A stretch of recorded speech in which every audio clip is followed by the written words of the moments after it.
Innal hamdalillah nahmaduhu wa nasta'inuhu wa nastaghfiruh wa na'udzu billahi min syururi anfusina wa min sayyiati a'malina man yahdihillahu fala mudhillalah wa man yudlil fala hadiyalah. Asyhadu an la ilaha illallah wahdahu la syarikalah wa asyhadu anna Muhammadan abduhu wa rasuluh.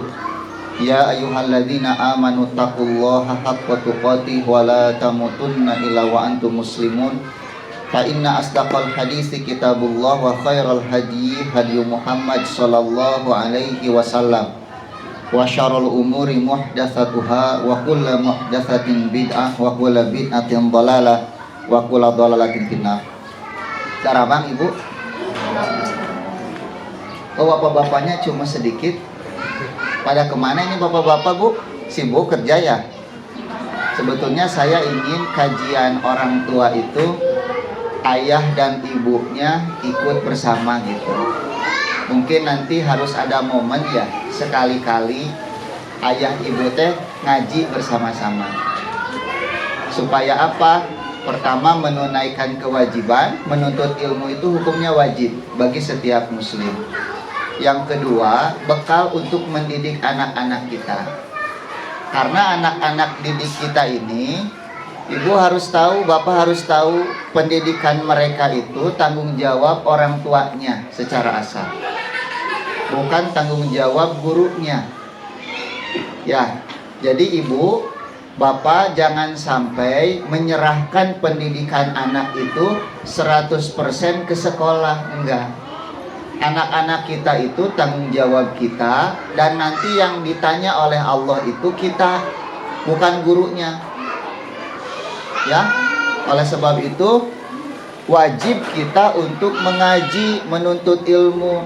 Supaya apa? Supaya kita tahu cara mendidik anak gitu ya. Jangan sampai bikin weka sekolah kemudian tidak mau tahu. Nanti ketika anaknya tidak jadi soleh, tidak jadi baik, sakolahna nu disalahkeun gitu. Padahal di dalam Al-Qur'an Allah berfirman apa? Ku anfusakum wa ahlikum apa? Naro. Jagalah diri kalian dan keluarga kalian dari api neraka. Jadi yang disuruh menjaga keluarga dari api neraka itu siapa? Kita sebagai orang tua, terutama ayah. Nah, kalau ayah ibunya nggak mau ngaji, males ngaji, gimana mau mendidik anak-anaknya nanti? Ya, kata para ulama, faqidu syai'la yu'ti. Orang yang gak punya sesuatu gak bisa memberi. Nah, kalau kita mau memberi sesuatu kepada anak-anak, kitanya harus punya dulu gitu. Nah, oleh sebab itu saya harap nanti ke panitia nih, panitia kajian orang tua, ada satu momen di mana ayah ibu bisa datang dan duduk bersama gitu ya, mengaji. Wah, ini Masya Allah, Ibu Tiasa Majeng, Abdul Hamid, maju sini, antum, maju. Ini jangan sama ibu-ibu ini, bahaya ini, bujangan ini. Ayo. Bujangan nih, sebelah sini. Gitu ya. Kalau ibu-ibu ada anak gadis mau nikah nih, ada calonnya di sini. Ya, Abdul Hamid. Jadi ibu, saya ulang ya. Menuntut ilmu itu wajib. Jadi kalau ibu bapak tidak menuntut ilmu, dosa hukumnya. Jangan sampai kita nyuruh anak sekolah, kita nyuruh anak belajar, kita sendiri malas belajar. Karena thalabul ilmi fardhatun ala kulli apa? Muslimin. Nah, oleh sebab itu, Bapak Ibu yang dirahmati oleh Allah, sekali lagi tanggung jawab pendidikan anak itu ada di pundak ayah ibunya, bukan di sekolah. Atau jangan naon disakolahkeun. Sekolah itu lembaga mitra di dalam mendidik anak, bukan segala-galanya. Sekarang anak ibu, anak bapak lebih banyak bersama siapa? Gurunya atau orang tuanya? Orang tuanya, bukan gurunya. Ya. Jadi yang paling bertanggung jawab itu ya kita sebagai orang tua. Oleh sebab itu kita harus bisa mengajarkan mereka, menjadi teladan bagi mereka gitu. Karena anak itu akan melihat bagaimana kita sehari-hari. Cek orang Sunda mah uyah mah moal tuus haluhur kan gitu. Buah itu tidak akan jatuh jauh dari pohonnya. Jadi kalau ibu lihat anak ibu seperti itu, ya itu teh gambaran ibu itu. Tong nyalahkeun budak, ari maneh budak saha? Puguh budak ibu eta teh. Nepikeun ka poho ka budak sorangan ibu mah. Ya, jadi lamun budak ibu bangor, bedegong, susah dikasih tahu, ngalawan wae ta ibu teh siga kitu eta teh. Lamun anak ibu tara beberes, gak pernah bersih-bersih rumah gitu ya, males, sabati indungna oge sarua ngedul eta teh gitu. Saya pernah nyuruh anak saya, Husna, Pak, Bu, untuk buang sampah di piceun teh di juru panto. Coba. Itu kira-kira kenapa si Husna buang sampah di juru panto? Ninggali bapakna, mun sasapu disimpen di juru panto gitu. Jadi saha nu salah? Bapakna. Parea miceun ka wadah runtah, males buang ke tempat sampah. Akhirnya anak buangnya di situ juga. Nah, oleh sebab itu kita mengadakan kajian minimal sebulan sekali di tempat ini supaya kita punya bekal di dalam mendidik anak-anak kita di rumah, menjadi teladan anak-anak kita di rumah, gitu ya. Jangan sampai kita menyalahkan anak, menuntut anak, tapi kitanya tidak pernah menjadi teladan bagi anak-anak kita. Padahal Nabi itu qudwatun hasanah bagi umatnya. Laqad kana lakum fi Rasulillah uswatun hasanah. Nabi itu lebih banyak mengajarkan sahabatnya itu dengan teladan ketimbang ucapan. Banyak orang yang masuk Islam itu karena teladan Nabi, bukan dengan ucapan Nabi. Sampai ada orang yang melihat wajah Nabi saja langsung bersyahadat itu. Aku tahu katanya, ini bukan wajah seorang pendusta. Ibu tiasa ieu ngadamel jalan kanggo bapak-bapak karunya aksesna. Mangga kapali dia ibu majeng kapayun. Nah, ibu. Nah, gitu. Mangga Pak. Ibu nu teu acan lebet mangga ka lebet, Bu. Nah, jadi seperti itu. Hanya dengan melihat akhlak Nabi saja orang tertarik untuk masuk ke dalam Islam. Orang tertarik untuk belajar. Nah, oleh sebab itu yang namanya akhlak, yang namanya adab itu memiliki kekuatan lebih hanya ketimbang berucap saja. Namanya lisanul hal ablagu min lisanil maqal, kata para ulama. Perbuatan itu lebih efektif ketimbang apa? Ucapan. Nah, jadi saya harap Bapak Ibu nanti ke depannya bisa terus semangat untuk mengaji ya, menuntut ilmu, kemudian menjadi teladan contoh bagi anak-anaknya di rumah. Cuma Bapak Ibu yang dirahmati Allah, di dalam mendidik anak itu ada prinsip-prinsip yang harus kita pahami. Ya, dalam mendidik anak ada prinsip-prinsip yang harus kita pahami. Yang pertama, prinsip pertama yang harus dipahami oleh Bapak Ibu semua dalam mendidik anak, dalam mendidik murid bagi seorang guru. Pertama, ini prinsipnya, hidayah itu milik Allah. Ini prinsip pertama yang harus kita pahami. Bahwa hidayah, petunjuk itu milik Allah itu. Artinya apa? Kita tidak bisa memberi petunjuk kepada anak, gak bisa. Petunjuk apa yang dimaksud ini? Petunjuk taufik. Karena hidayah itu ada dua. Ada hidayah taufik, ada hidayah irsyad. Kang, mangga kau ngabujeng Kang. Ibu punten itu, aya bapak nu bade lebat. Mangga kapali dia dipayun cari sarang abdi ge teh naon dipali dia. Sok. Mit, antum sini mit. Pinggiran biar masuk kamera. Cepat. Kang, pali dia Kang. Sabias.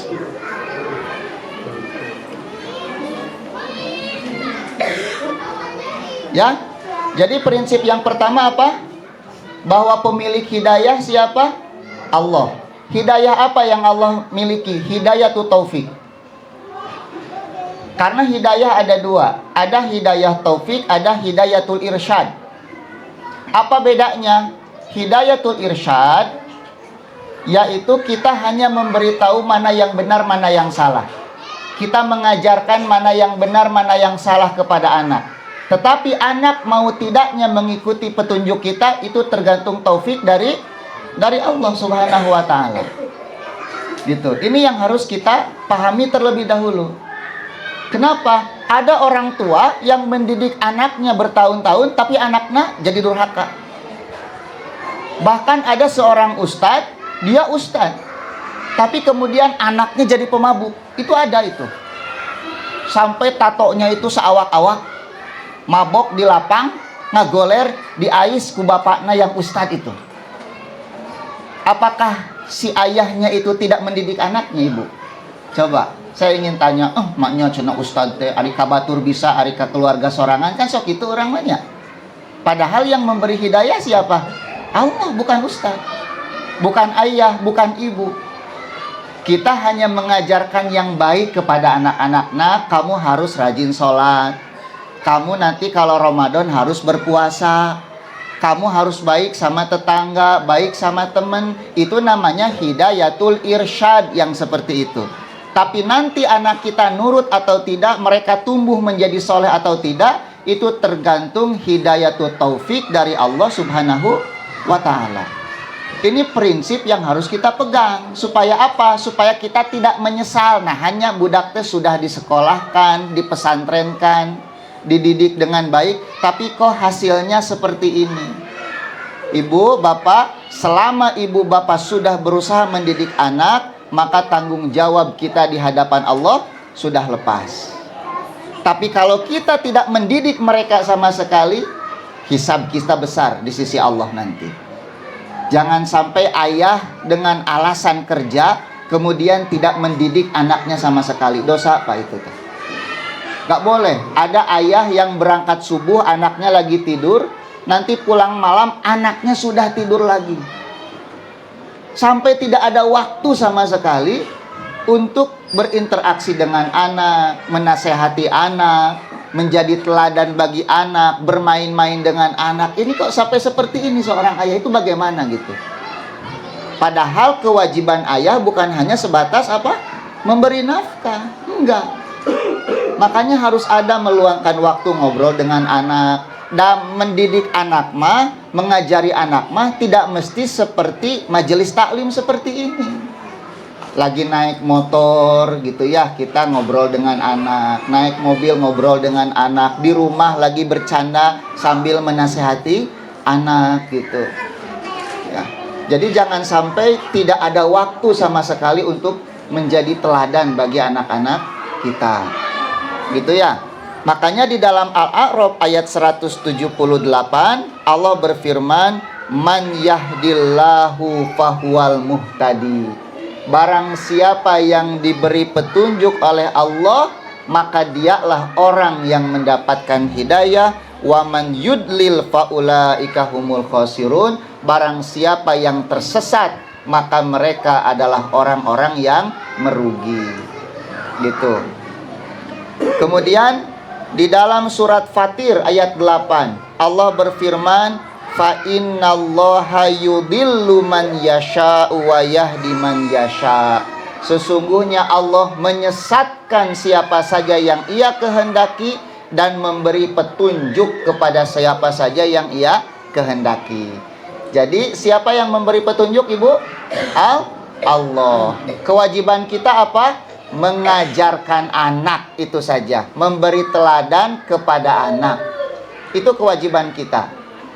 Adapun anak menjadi soleh atau tidak, itu kita pasrahkan kepada Allah Subhanahu wa ta'ala yang memberikan hidayah kepada mereka. Siapa yang nabi yang anaknya masuk neraka, siapa? Ada enggak? Ayahnya nabi tapi anaknya masuk neraka. Nabi siapa? Nabi Nuh. Coba bayangkan, nabi anaknya masuk neraka. Seorang Nabi Nuh tidak bisa memberi hidayah kepada anaknya sendiri. Saha namina? Kan'an. Ya, namanya Kan'an. Itu anak Nabi Nuh. Jadi kalau ibu melihat seorang ustad anakna tukang mabok teh, tong boroning ustad, tong boroning ajengan, nabi wae siga kitu gitu aya. Nah, ini menggambarkan bahwa manusia itu tidak bisa memberikan taufik kepada siapapun termasuk anaknya sendiri. Dan seorang ayah yang berstatus nabi tidak lantas bisa memasukkan anaknya ke dalam apa? Surga. Itu makanya kalau ada yang ngaku-ngaku keturunan nabi kemudian dijamin masuk surga, bohong, tong percaya. Gitu ya. Ada orang kan sekarang banyak mengaku keturunan apa? Nabi, mendoktrin kalau ikut saya pasti masuk surga, bohong, tong percaya. Kan'an saja masuk neraka itu anaknya Nabi Nuh itu. Pamannya Nabi siapa? Pamannya Nabi yang menolong Nabi dalam dakwah tapi masuk neraka juga. Abu Thalib. Coba, Abu Thalib itu habis-habisan menolong Nabi Muhammad dalam dakwah, memberikan hartanya sampai habis, tapi wafat di atas kekufurannya. Padahal Nabi Shallallahu Alaihi Wasallam terus mendakwahi beliau untuk mengucapkan la ilaha illallah sampai beliau menjelang wafatnya. Tapi bagaimana takdirnya? Beliau wafat di atas kekafiran. Gitu. Jadi Nabi Muhammad sendiri tidak bisa memberikan apa? Hidayatul taufik kepada pamannya. Nah, oleh sebab itu ini menjadi kesadaran bagi kita. Jangan sampai kita merasa bahwa kitalah yang bisa mengendalikan petunjuk dan hidayah untuk anak-anak kita. Begitupun dengan guru di sekolah, gitu ya. Bahwa murid-murid antum semua itu hidayahnya di tangan Allah.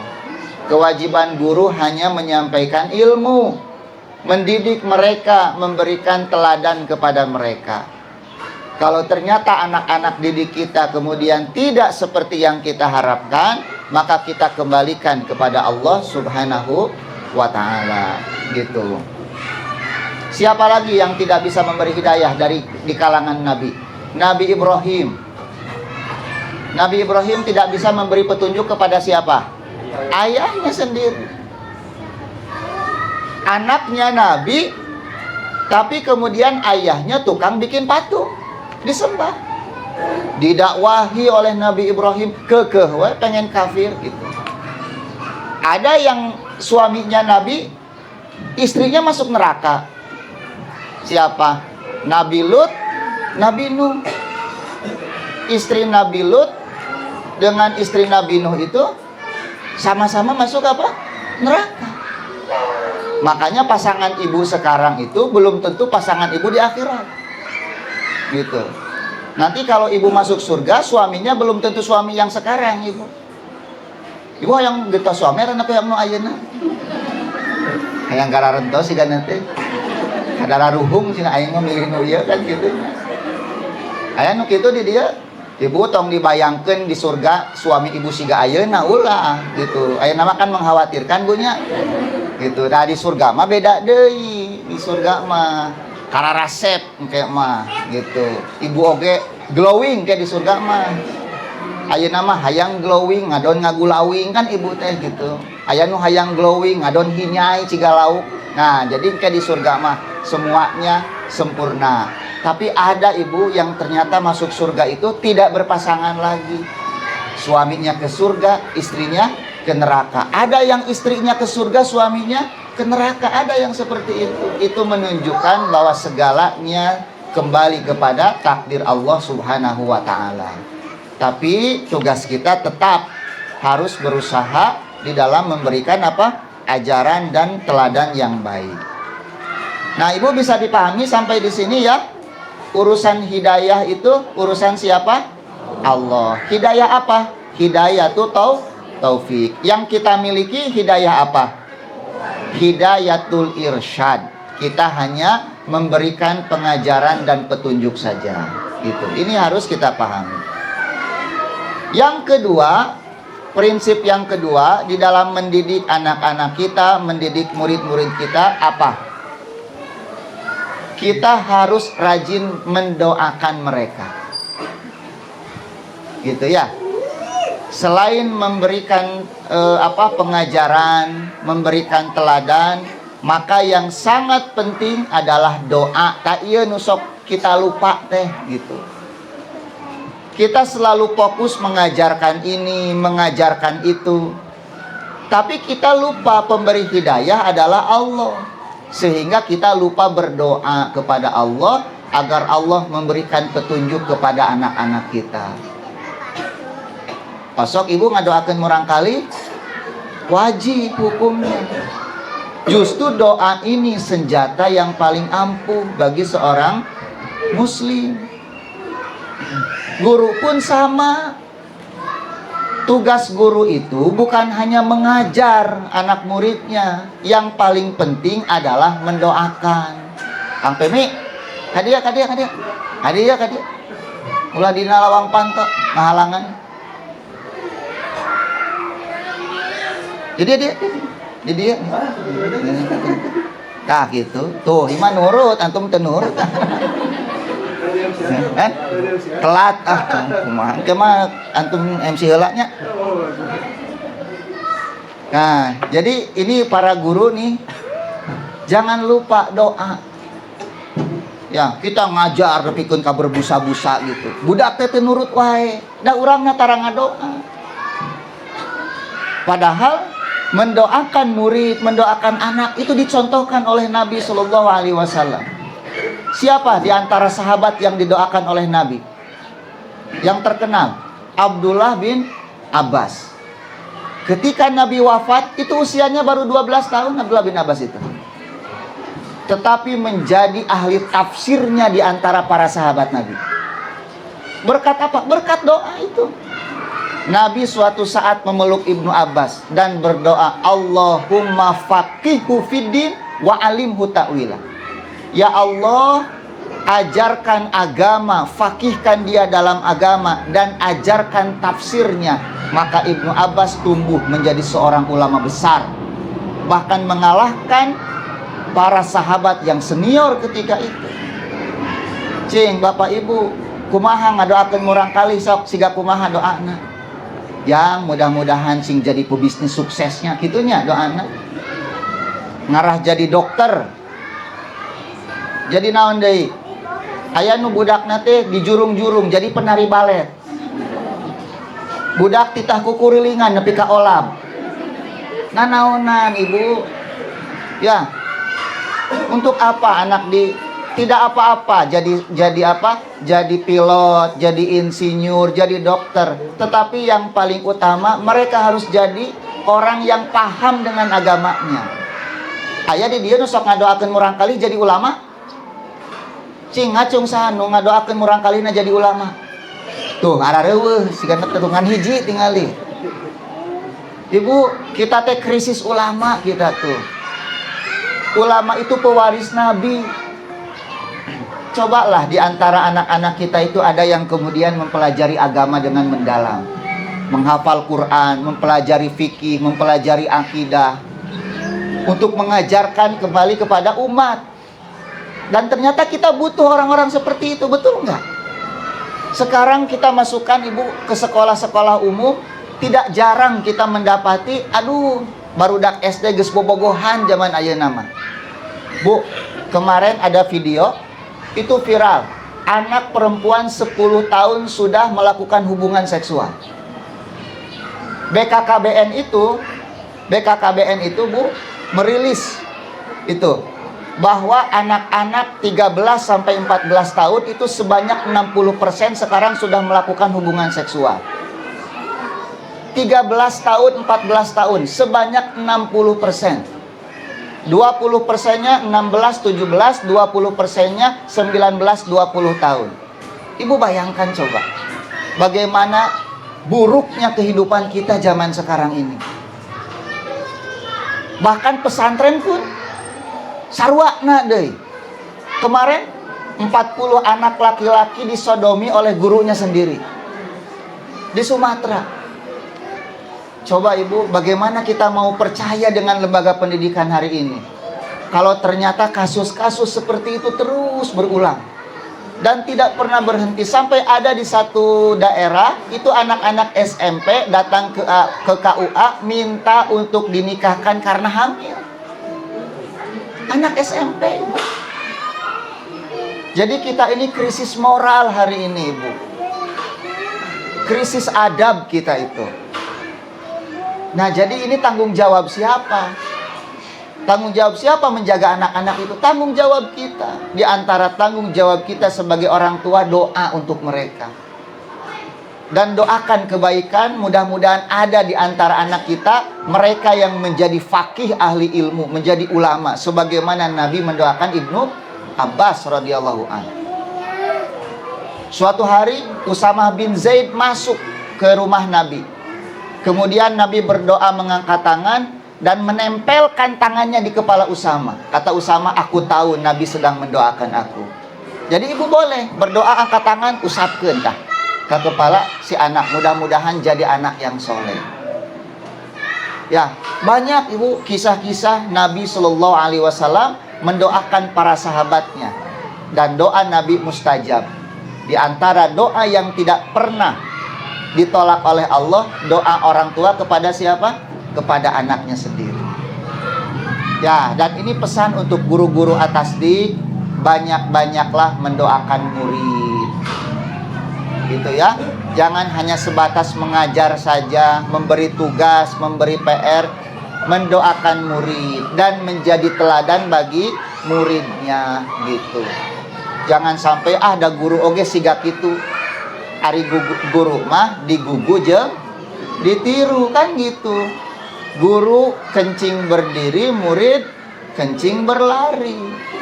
Jangan sampai kita mengajarkan kebaikan tapi perbuatan kita tidak mencerminkan apa yang kita ajarkan.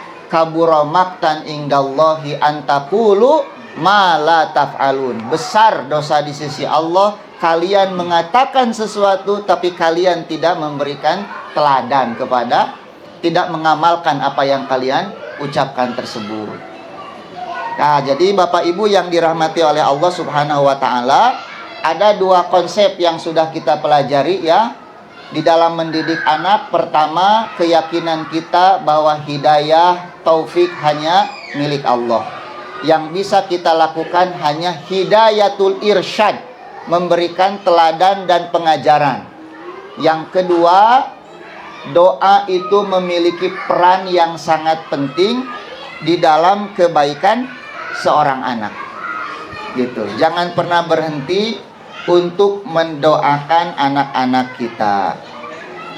Kemudian di dalam masalah doa, ibu yang harus diperhatikan supaya doa kita diijabah. Perhatikan makanan yang masuk ke dalam mulut kita dan mulut anak-anak kita itu. Ayah nih yang mencari nafkah, jangan sampai tidak memperhatikan halal dan haram. Kadang-kadang cenah ayeuna mah nu halal wae nu haram wae hese cenah kitu. Komo deui anu halal. Itu salah besar itu. Kenapa? Nabi mengatakan barang siapa yang meninggalkan yang haram, Allah ganti dengan yang lebih baik, dengan yang halal. Ya, ini orang tua jangan pernah memberikan makanan haram kepada anak-anak atau memakan makanan haram. Kenapa? Itu akan menjadi penghalang diijabahnya apa? Doa. Yang kedua, jangan mendoakan keburukan kepada anak. Hati-hati. Sok itu kan kalau tanya, Kang, kalebet Kang, kalebet, kapayun, kapayun. Mangga tuh, ayah bapak-bapak di dia.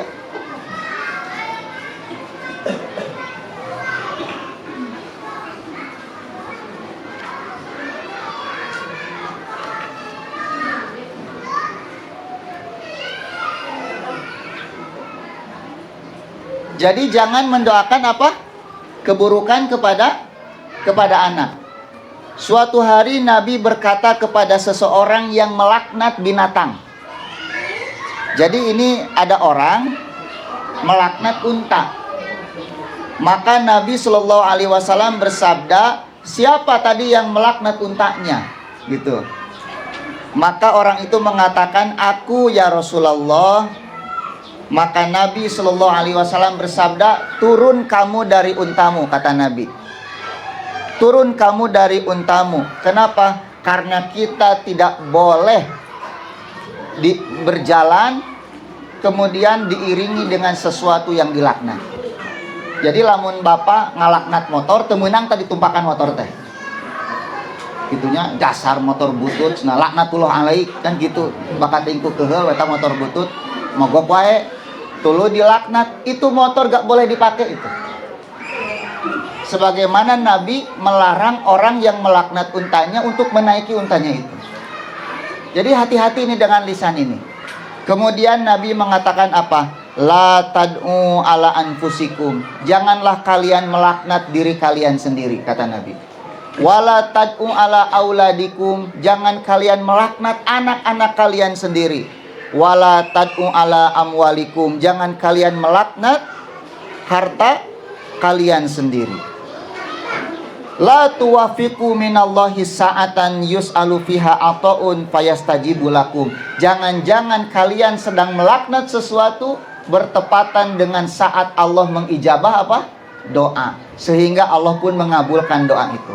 Makanya ibu jangan pernah berkata jelek kepada anak-anak. Kita seringkali tidak menyadari anak-anak kita menjadi jelek, menjadi buruk perangainya karena ucapan jelek kita terhadap mereka. Ah, dasar si bodoh maneh mah.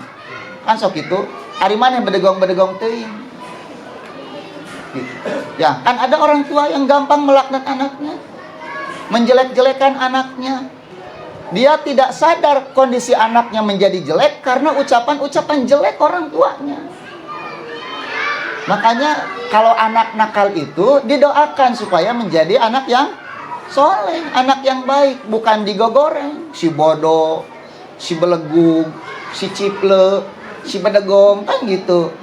Naon sok sebutan ibu, langkung apal ibu mati abdi. Nah, kan ibu nusok itu kabarudak. Menang nilai leutik, ah bodoh. Kudu menang nilai mah tinggali kenging genep, kudu naoge menang 7, menang 7. Dibobodo keneh kudu menang 8. Menang 8 kudu menang 10. Terus we siga kitu. Gak boleh itu. Ucapan seorang ibu itu cek orang Sunda mah saciduh metu saucap nyata. Dan itu ada hadisnya itu.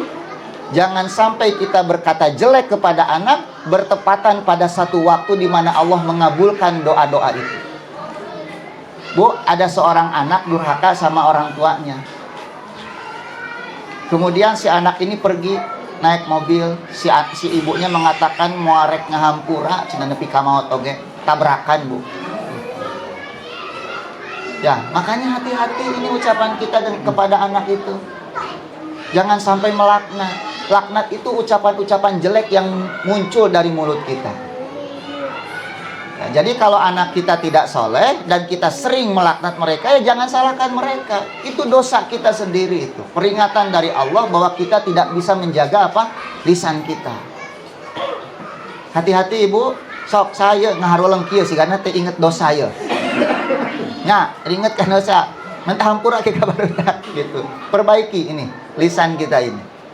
Itu ada larangannya dari Nabi Shallallahu Alaihi Wasallam. Nah ibu di dalam mendoakan anak itu ada waktu-waktu yang mustajab. Di antara waktunya itu sepertiga malam terakhir. Ya, berarti di dalam apa ibu? Salat tahajud. Itu mustajab itu dalam salat tahajud itu. Doakan anak-anak kita ketika tahajud. Kemudian ketika sujud. Sujud di dalam apa? Di dalam salat itu. Mau sujud pertama, sujud kedua, atau sujud terakhir bebas silahkan. Ibu perbanyak doa. Da orang mah ari sujud teh sok gancang-gancang teuing. Subhanallah, subhanallah, subhanallah. Kan kitu urang mah. Eta teh nuju nyungkeun ka Gusti Allah eta teh. Ari ibu nyungkeun ka caroge siga kitu. Pamegan duit parek balaga begitu kan henteu. Henteu nya. Nah, hai ka Gusti Allah bet kitu nyungkeun teh. Subhanallah, Allahu akbar, Allahu akbar gitu salat teh. Itu teh waktu kita untuk meminta kepada Allah. Ya, supaya anak-anak kita disolehkan gitu. Jangan dilewatkan, Ibu. Jaga makanan kita, ya. Kemudian jangan mendoakan dengan keburukan. Yang ketiga, cari waktu-waktu yang mustajab ketika kita mendoakan anak-anak itu. Nah, dan yang terakhir, Bapak Ibu, yang terakhir dari itu Jumaah, Bapak-bapak mah kedah Jumaahannya. Di antara hal yang paling berpengaruh terhadap kesolehan dan kebaikan hidup seorang anak adalah perbuatan kita sendiri, amal soleh yang kita lakukan. Semakin kita berbuat baik, semakin kita beramal soleh, maka Allah akan menjaga anak-anak kita dari keburukan itu. Jadi kebaikan yang kita lakukan itu berpengaruh besar terhadap kebaikan anak-anak kita. Iya mah budak hayang soleh, tapi bapakna salah wae gitu. Ari budak hayang titah ka masjid, bapakna tara ka masjid, kumaha atuh? Ari ibu anak perempuan pengen pakai jilbab, berjilbab rapi, ibuna ka warung memakai daster wae. Gitu ya. Bari jeung can mandi teh ya gitu. Rambut acak-acakan. Jadi bagaimana anak kita mau soleh kalau amal kita sendiri tidak soleh? Sedangkan amal kita berpengaruh terhadap kebaikan anak-anak kita hatta ketika kita sudah mati. Ibu, suatu saat kita tuh akan meninggal, Pak. Mungkin kita sekarang masih bisa melihat anak-anak kita, menjaga mereka. Kalau kita sudah meninggal, siapa yang menjaga mereka? Berarti kan Allah.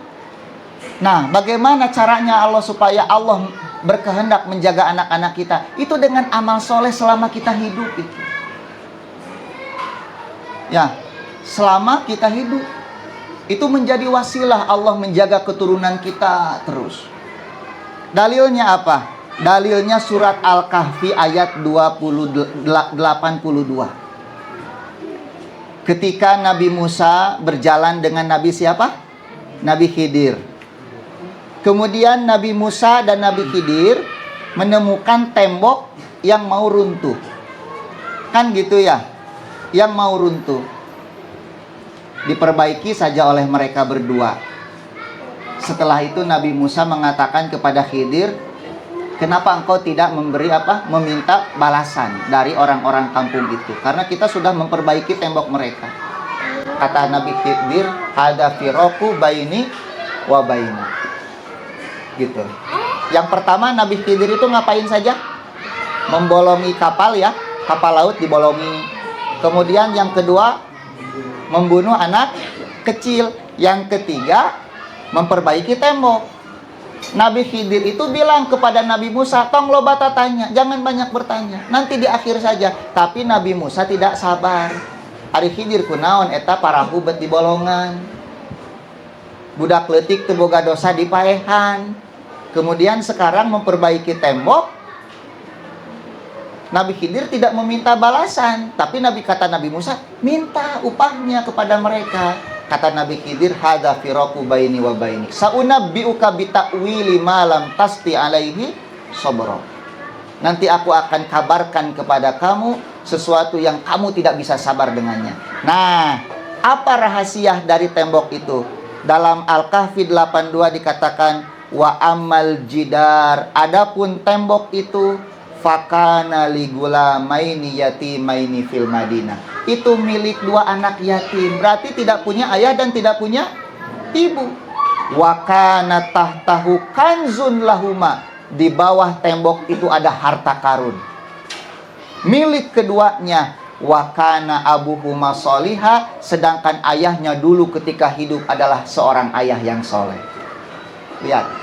Dampak kesolehan seorang ayah ketika hidup. Anak-anak ini mendapatkan harta karun di bawah apa? Tembok itu. Setelah ayahnya meninggal, ibunya meninggal. Jadi jangan dikira kebaikan kita hari ini tidak berdampak kepada anak-anak kita setelah kita meninggal dunia. Gitu. Ya, fa arada rabbuka an yablugha ashaddahuma Tuhanmu menginginkan kedua anak itu tumbuh dewasa, wa yastakhrija kanzahuma, dan mengeluarkan harta karun itu rahmatan min rabbik, sebagai kasih sayang dari Tuhanmu. Nah, jadi Bapak Ibu yang dirahmati oleh Allah, jangan menyepelekan amal soleh. Makanya perbaiki diri dari sekarang. Ya, jadi yang wajib menjadi soleh itu bukan hanya anak-anak, tetapi orang tuanya pun harus soleh. Perbaiki ibadah kita kepada Allah, amal-amal kita kepada Allah, gitu ya. Akidah kita kepada Allah diperbaiki. Tujuannya apa? Supaya nanti Allah menjaga anak-anak kita setelah kita meninggal dunia. Kita nggak pernah tahu nanti mereka akan jadi seperti apa. Kita pasrahkan kepada Allah, tetapi amal soleh yang kita lakukan hari ini sebagai ikhtiar.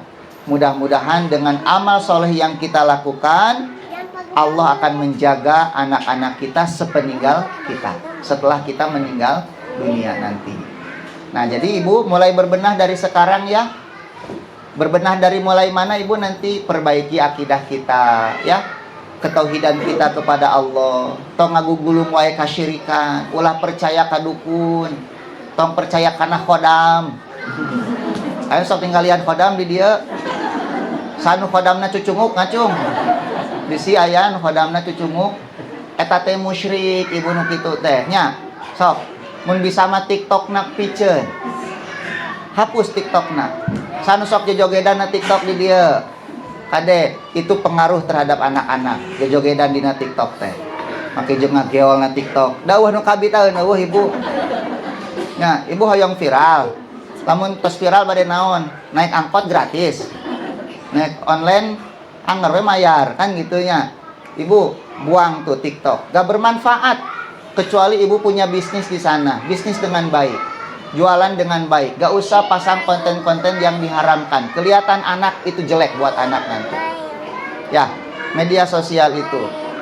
Hati-hati dengan kesyirikan, akidah kita ini. Ibu lamun aya sirik uncuing aya naon, Bu? Tuh anu mau cenah tah si akang dah. Percaya keneh kanu gitu. Saurna cenah eta oge nya. Ibu lamun umroh, lamun haji, umroh eta teh salat jenazah teh sadinten 5 kali. Tiap beres salat wajib salat jenazah, salat wajib salat jenazah. Salami abdi di ditu asa eueuh cirit uncuing. Jadi naon kaitanana atuh cirit uncuing jeung nu maot teh? Lamun aya kupu-kupu aya naon cenah Ibu? Tuh nya, mararu syirik keneh wae. Musyrik Ibu eta teh tong percaya. Nu calik di lawang panton nongtot jodoh. Lamun panon kekereceman rek menang duit cenah kitu. Abdi sering kekereceman. Menang duit teu? Menang, tapi kaitanana jeung kekereceman gitu ya. Ibu hati-hati nih kesyirikan-kesyirikan kita ini. Apalagi kesyirikan zaman sekarang, loba dukun, bahkan dukun online. Istilahna paranormal. Ibu apal paranormal? Apal teu? Eta teh jelema nu normalna dipara, eta teh kade. Jadi lamun teh dipara mah teh normal nu kitu teh. Ya, ayeuna mah aya istilahna naon eta teh astrologi teh zodiak. Aya keneh zaman ayeuna nu kitu. Baheula zaman abi SMA eta mah dina majalah Hai. Nah, sok masa nu maraca baheula can tobat ayeuna. Itu berpengaruh. Make jeung percaya kanu kararitu naon vertigo eta na teh. Parises. Kanker. Loba nu kararitu percaya keneh wae zaman ayeuna zaman kuota Ibu ayeuna teh. Itu kemusyrikan, kalau terbawa mati kita tidak akan selamat, kekal di dalam neraka. Jangan percaya dengan ajengan tapi ngomongkeun hal-hal gaib wae. Gitu ya, dukun nu kitu mah walaupun dia memakai sorban putih gitu kan ya. Kalau dia sudah berbicara urusan-urusan gaib tanpa ilmu, itu dukun yang seperti itu. Jangan percaya. Ya. Kemudian pelajari ibadah kita supaya sesuai dengan sunnah Nabi Shallallahu Alaihi Wasallam. Bagaimana wudu yang benar, mandi besar yang benar, bagaimana tata cara sholat sesuai dengan sunnah Nabi Shallallahu Alaihi Wasallam.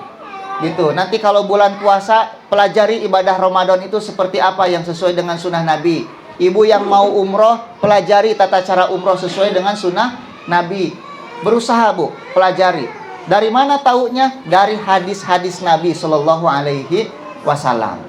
Gitu. Kemudian akhlak dan adab kita pelajari supaya sesuai dengan akhlak Nabi semampu kita, Ibu ya, semampu kita. Karena kita tidak mungkin sama seperti Nabi, nggak mungkin. Tapi minimal kita mengikuti jejak langkah Nabi Shallallahu Alaihi Wasallam. Nah, Bapak Ibu yang dirahmati oleh Allah, mungkin itu yang bisa saya sampaikan hari ini. Dan mungkin nanti yang mengisi bukan hanya saya saja ya. Nanti ada Ustadz Zulhendra juga sebagai penasehat dan pengawas Yayasan At-Tasdiq. Insya Allah akan mengisi juga di sini. Saya harap Bapak Ibu bisa konsisten. Bapak-bapak yang memang sedang tidak bekerja gitu ya. Coba diajak Ibu ya. Bapak-bapak teh sok robang ngedul ke pengawasan teh. Di mana-mana abi ngisi pengawasan lolobana ibu-ibu. Padahal kata Nabi, di dalam neraka kebanyakan siapa? Ibu-ibu eta teh. Siga nama eta meureun motivasinanya, sia masuk neraka. Mata ngararaji gitu. Da emang betul Ibu. Kata Nabi, aku melihat ke dalam surga kebanyakan penghuninya orang-orang miskin. Ibu hayang miskin hayang beunghar. Tuh, nya, hayang beunghar Ibu mah. Itu dalam surga kebanyakan orang miskin penghuninya. Dan aku melihat ke dalam neraka kebanyakan penghuninya perempuan. Kenapa ya Rasul? Karena mereka kufur. Kufur kepada siapa? Kepada Allah. Bukan kufur kepada suaminya. Lamun dibere sok taramahi wae. Gitu ya. Jadi kalau suami teh hayo we manyun unggal balik teh gitu. Ngarasa kurang wae, tidak berterima kasih. Padahal bager carogena teh melakukan kesalahan sekali hilang semua kebaikannya. Nah, itu kata Nabi, itu namanya kufrun asyir. Kufur kepada apa? Suami. Gitu. Nah, jadi kalau ada suaminya yang susah ngaji gitu ya. Suaminya males ngaji, bawa ngaji ke sini biar ngerti. Suami yang enggak ngerti agama rudet di imah. Jadi masalah buat rumah tangga nanti. Ya, kenapa? Nggak ngerti agama dia, nggak belajar agama. Makanya ketika ibu mau menikah dulu kan, syaratnya dua kata Nabi. Agama dan akhlak itu kalau cari suami itu. Nah ini insya Allah ini baik agama dan akhlaknya. Ini namanya Mahmud. Nah, gitu ya. Jadi jadi jangan sampai timpang. Ibu belajar, suami enggak. Nanti timpang Bu. Pasea wae gitu. Ibu ngerti agama, suami nggak ngerti agama. Kata ibu nggak boleh, suami mah kekeh hayang wae gitu. Kata ibu ini haram, suami kekeh wae. Jadi nggak akan klop nantinya. Makanya suami istri kalau bisa ngaji, ya, supaya anak-anaknya pun seneng ngaji nanti. Oh, orang tuaku seneng ngaji, maka dia pun ikut ngaji. Nah, ibu ya, si bapak wartosannya, kami ngedul wae ngaji. Ibu nu ceramah nangke di bumi. Bapak ke dia ibu rek ceramah heula sagedeung. Nah, gitu nya. Ya tuh ngarah ngerti suami teh. Ada suami-suami yang aduh males ngaji gitu. Jadi bentrok wae di rumahnya teh sama istrinya. Pasea wae. Ari ustaz sok pasea tara osok, ustaz oge sok pasea. Cek saha tara. Cuma selesai sampai di situ pertengkarannya. Gitu ya, saling memaafkan gitu. Tidak sampai kasar-kasaran gitu ya. Ari pasea mah dan namina oge jalmi sok di dia sana tara pasea antunya pasea tara tuh osok rambut hari ya. Jadi tidak ada yang tidak pernah bertengkar, tapi bertengkar dalam kondisi yang wajar gitu ya. Apa yang membuat itu semua? Agama kita, akhlak kita, adab kita di rumah tangga. Jangan sampai rumah tangga teh menjadi seperti baiti nari, rumahku adalah nerakaku. Karena pengennya kita baiti apa? Jannati gitu ya. Itu semua dari hidayah Allah melalui apa? Kita cari melalui pengajian.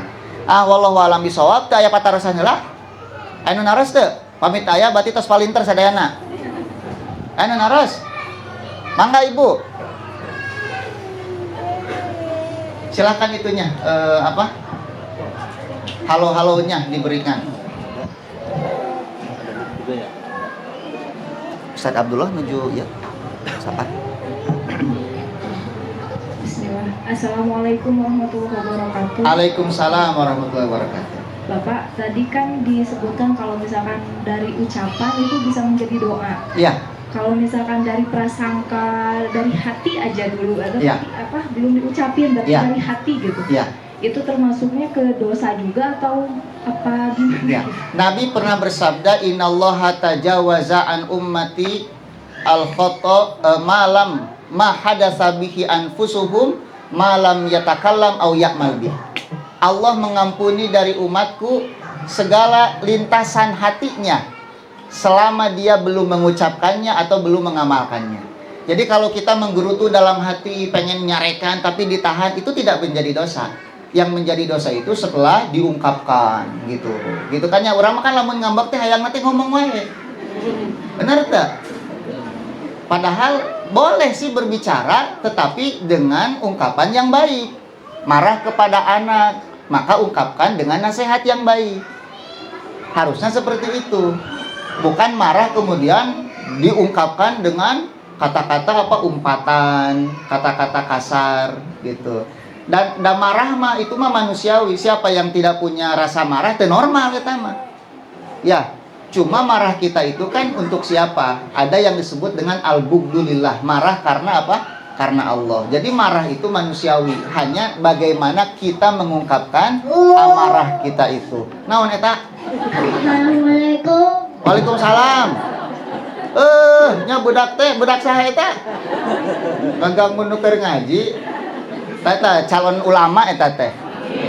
Didoakeun jadi imam Masjidil Haram. Lamun teu jadi imam Masjidil Al Ikhlas ge teh naon. Gitu ya, anu penting jadi ulama.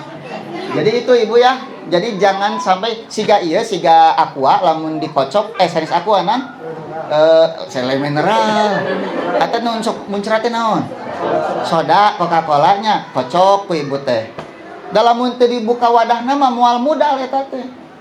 Lamun dibuka, wah gitu tah ngambek teh gitu Ibu. Matak lamun nuju ngambek usahakeun balem. Tahan gitu tah. Lamun Ibu kertati lagi berdiri duduk. Lamun duduk ambek-ambekan kene ngagoler. Tapi aya teh ngagoler ambek-ambekan we sagala diteje. Orok kan siga kitu tah lamun aya kolot siga kitu teh orok keneh Ibu sabenerna mah. Nah, bagaimana kalau tidur ambek-ambekan keneh? Wudu kata para ulama. Karena marah itu dari setan dan setan mati dengan apa?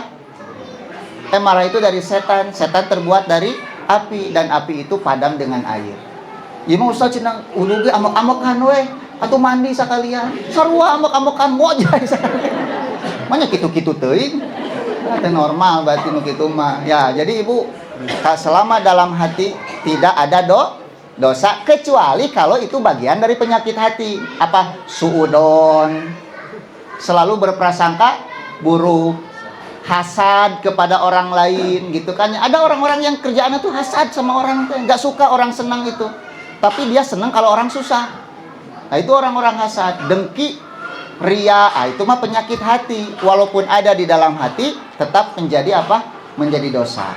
Tetapi semacam ingin mengumpat gitu ya, ingin ingin nyarekan tapi ditahan, itu tidak berdosa yang seperti itu. Wallahu alam bishawab. Ada lagi? Satu saja lagi kalau ada. Ya, silakan. Waalaikumsalam. Banyak yang tadi saat yang cerita itu aja. Ya. Nabi Musa sama Nabi Khidir. Nabi Khidir. Nah itu kan apa? Wakan atas tahu Kanzun lahuma. Apa berarti orang tua yang soleh itu harus menyediakan harta? Itu diantaranya. Di antara yang dianjurkan itu sebelum kita meninggal dunia berusaha meninggalkan harta untuk anak-anak. Nabi mengatakan kalian meninggalkan warisan harta untuk anak-anak itu lebih baik daripada kalian mati kemudian anak-anak kalian minta-minta sama orang lain. Gitu ya. Jadi ibu memang dianjurkan untuk menyimpan harta sebagai bekal nanti setelah kita meninggal dunia buat anak-anak kita. Itu yang disebut dengan waris itu. Jadi boleh gak jadi orang kaya? Boleh. Gitu ya. Boleh meninggalkan harta buat anak, boleh. Tetapi ada syaratnya. Kita bertakwa terlebih dahulu. Kenapa? Karena tanpa takwa ngumpul-ngumpul harta jadi dosa kena hartana. Jadi jalan maksiat harta itu. Nah, jadi siapa bilang umat Islam itu nggak boleh kaya? Dibolehkan, tetapi kekayaannya untuk berjuang, berdakwah, infak, sedekah, wakaf dan semacamnya. Ini sekolah ini wakaf, Ibu. Sekolah ini wakaf. Ini bukan punya saya. Ini punya umat.